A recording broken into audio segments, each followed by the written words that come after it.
For as long as humans have looked at the stars, we've been obsessed with finding an exit. Whether we frame it as achieving spiritual enlightenment or uploading our consciousness to a digital utopia, the ultimate goal always seems to be the same: break free from the physical constraints of reality. We tend to operate on a very specific assumption. We treat human existence, with its pain, its limitations, and its brief lifespan, as a cage of suffering. In this framework, concepts like moksha, or ultimate liberation, are treated as the cosmic exit sign. But a traveler will call Fletcher, someone who observed countless iterations of highly advanced futuristic civilizations, noticed a glaring anomaly. He expected the pinnacle of human evolution to look like a mass exodus from the physical world. Instead, he found the exact opposite. The most liberated, highly evolved beings in the cosmos weren't building escape pods or isolating themselves in sterile digital heavens. They were radically, profoundly staying exactly where they were. It turns out the intense, exhausting effort to escape the human condition is the exact mechanism keeping us bound to it, which forces us to ask an uncomfortable question.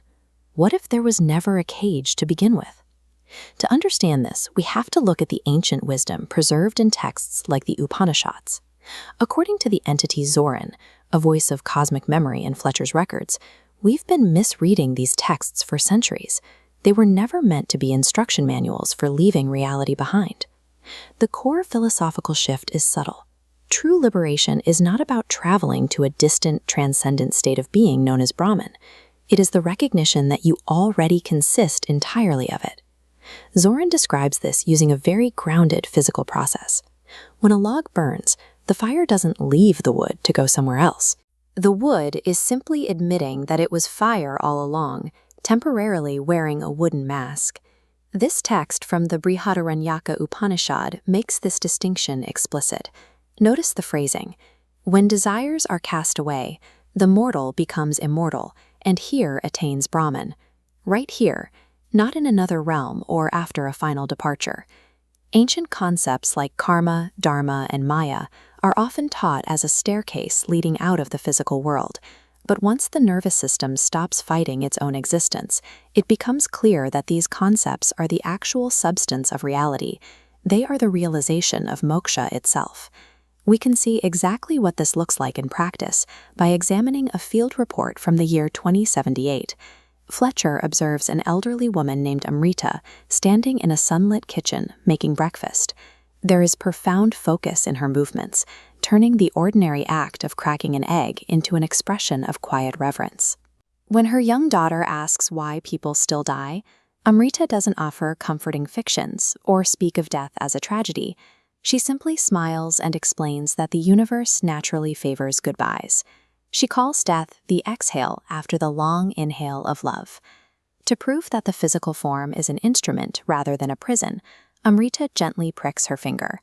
A drop of blood wells up, but before it falls, it shifts into a tiny sphere of light, drifting out the window like a firefly. Amrita's daily life is entirely integrated into her city. She works as a memory gardener. Because her nervous system is highly attuned to her environment, she literally acts as a tuning fork for urban infrastructure. When she walks through a neighborhood, buildings and trees subtly adjust to her presence, resolving the dissonance between human thought and the physical space without a single committee meeting. Notice what is missing here. There is no high drama, no monastic chanting, no retreating to a mountaintop. This is true cosmic liberation functioning through an ordinary human living fully in the Tuesday morning of their life. This level of peace isn't magic. By 2078, humanity realized that you don't need to transcend biology to find peace. You simply have to reconfigure how the nervous system interfaces with sensory input. This diagram illustrates the biological core of that shift. For most of history, the default state of the human autonomic nervous system was locked into threat detection. In Amrita's era, that default state has shifted entirely into wonder maintenance. The vagus nerve operates as a direct physical bridge between deep cosmic silence and everyday domestic tenderness. If we look closely at the brain's default mode network, the machinery responsible for our sense of self, we see how this functions. Self-referential thoughts still occur. A person still knows their own name, but the connections have loosened. Thoughts no longer carry that sticky, heavy sense of a suffering ego desperately clinging to an identity. Biological pain hasn't vanished. People in this era still stub their toes. They still receive terrible news, and they still cry.